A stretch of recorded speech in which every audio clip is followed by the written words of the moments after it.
Did you know that Halloween used to be a religious holiday at some point?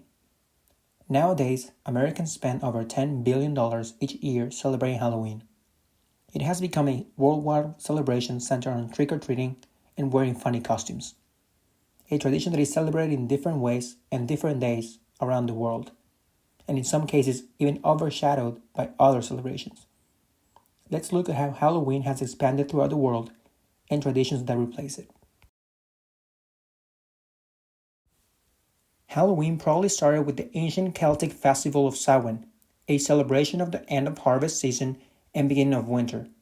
This tradition allegedly has pagan roots and consisted of people lighting bonfires and wearing costumes to ward off ghosts. However, there is also a different version on how Halloween started. In the 9th century, Pope Gregory IV established November 1st as All Saints' Day for the whole Catholic Church. This day is also referred to as All Hallows' Day, and the day before, October 31st, became to be known as All Hallows' Eve, which eventually turned into Halloween. The true origin of Halloween comes from a mix of both accounts, given that many Halloween traditions can be traced back to either a religious origin or a pagan origin. For example, trick-or-treating is supposed to have evolved from the religious tradition of souling. This consisted in people going door to door collecting soul cakes in exchange for praying for the dead. And like I mentioned, Celtic people will dress up in costumes as part of Samhain, a practice that most likely inspired dressing up for Halloween. Halloween is most famous in the United States and Canada, where it became what it is today. The holiday in these countries is just how it is portrayed in every movie, minus the paranormal or murderous events. Some of the most common traditions include trick-or-treating, having costume parties, and visiting haunted houses. Throughout the years, the world has embraced Halloween more and more, and North American traditions have spread around. Therefore, almost everywhere in the world, you can see people dressing up in their favorite costumes and attending Halloween parties. Trick-or-treating has also spread around the world, and many kids go out to the streets and ask for candy, even if they live in a country that traditionally doesn't celebrate it. In many historically Catholic countries in Europe and Latin America, Halloween is still not as mainstream as in North America.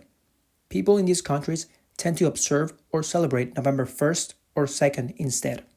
Yet, the increasing popularity of Halloween in recent decades has made younger people adopt some traditions, such as having Halloween parties, dressing up in costumes, visiting haunted houses, and even trick-or-treating. Still, Halloween is second to All Saints' Day or All Souls' Day, to the point that some countries have established public holidays on either of these 2 days. It is very common for people to visit their beloved ones' gravesites and offer prayers for their souls. In Mexico, November the 2nd is called Dia de Muertos, which translates to the Day of the Dead. However, the celebrations occur anytime between October 30th and November 6th. It is believed that families can briefly be reunited with the souls of their deceased relatives. According to Aztec practices, the border between spirits and the living dissolves during the first days of November, which allows time for families to eat, drink, and dance with their deceased loved ones. Hence, families leave their favorite foods and other offerings at gravesites or private altars called ofrendas. These altars may be decorated with candles and bright marigolds or cempasúchil. Aside from these intimate traditions, there are street processions decorated with sugar skulls and skeletons. Many Mexicans wear costumes and paint their faces with skeleton-like features when going to cemeteries. In Guatemala, thousands of people flock the town of Zampungo to celebrate the Giant Kite Festival that has been celebrated for over 3,000 years. Locals spend months creating gigantic kites with a diameter range from 6 feet up to 60 feet. These kites of various shapes and colors are flown to the sky during All Saints' Day, because families believe that they can communicate with their lost loved ones through kites. This kite festival is accompanied with joyful activities filled with food and drink, music, and dancing. The kites are works of art constructed of paper, cloth patches, and bamboo, representing symbols of their ancestry and contemporary social issues. Every October 31st, Dia de la Mascarada, is celebrated throughout Costa Rica. Participants wear large and colorful handmade masks and dance through the streets to folk music, a 200-year-old tradition traced back to pre-Columbian customs and carnival.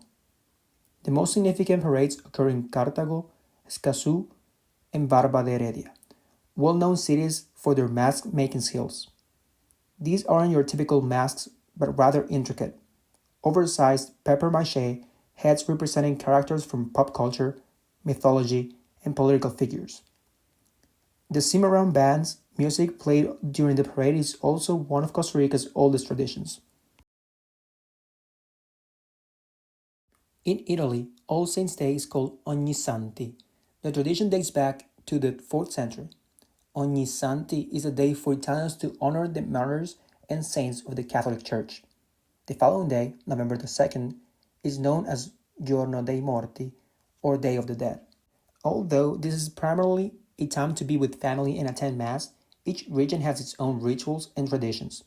In Sicily, it's believed that the dead bring sweets and small gifts to well-behaved children. And in the Lombardy region, it's customary to leave a vase full of water in the kitchen for the dead to drink when they visit during the night. In Portugal, there is a tradition called Pão por Deus, or Bread for God. On November 1st, children meet together and walk around the neighborhood, knock at all doors, and say Pão por Deus to the adults they meet. People at home give them small gifts such as broche, small bread-like cakes flavored heavily with anise and nuts, chocolates, candy, nuts, fruit, or in some cases, money. At the local stores, the offers are different. A store may give the children treats or a sample of the product they sell. Bakers give a little bread, fruit stalls give some chestnuts, and so on. Panganga Lulua is a Filipino practice for honoring souls that have passed. On the evening of All Saints' Day, November the 1st, children dress up in a white sheet to look like ghosts or souls stuck in purgatory, and knock on doors to sing and ask for prayers. Sometimes the children receive treats. Panganga Lulua is also a time for families to gather at cemeteries to remember their loved ones with plenty of food, games, and share stories of the past. Samhain, from which Halloween originates, is still celebrated in Ireland and Scotland, a Gaelic festival marking the end of harvest season and beginning of winter. Samhain celebrations begin the evening of October 31st and last through November 1st. Similarly to the Day of the Dead, it is believed that during this time, the spirit world and the living world are able to intermingle. Samhain was first mentioned in early Irish literature dating back to the 9th century, where it was said that the celebration was marked by gatherings involving open burial mounds, which were considered to be portals to the spirit world. Japan has slowly been adopting the craze of Halloween. Since Tokyo Disneyland first hosted its Halloween celebration in 2000, the holiday has grown in popularity across the country. Because trick-or-treating does not take place, most of the fun is left to adults. Celebrated through street parties, parades, and home gatherings, citizens show off their creative skills through elaborate costumes. One of the more unexpected places of celebrations are trains. Typically, a quiet place to catch a ride, during Halloween, trains transform into places of celebration with unique themes like zombies, vampires, and other spooky characters. Halloween is a festivity that has many disputing perspectives. Is it a pagan holiday? Is it the eve of a religious one? Or simply a commercialized excuse to party? Whatever your position is, it is a time when spooky levels are over the roof and most people only want to have fun. Hopefully you have fun this Halloween, and let me know in the comments other traditions countries around the world have during Halloween. Consider subscribing and leaving a like. God bless and have a great day.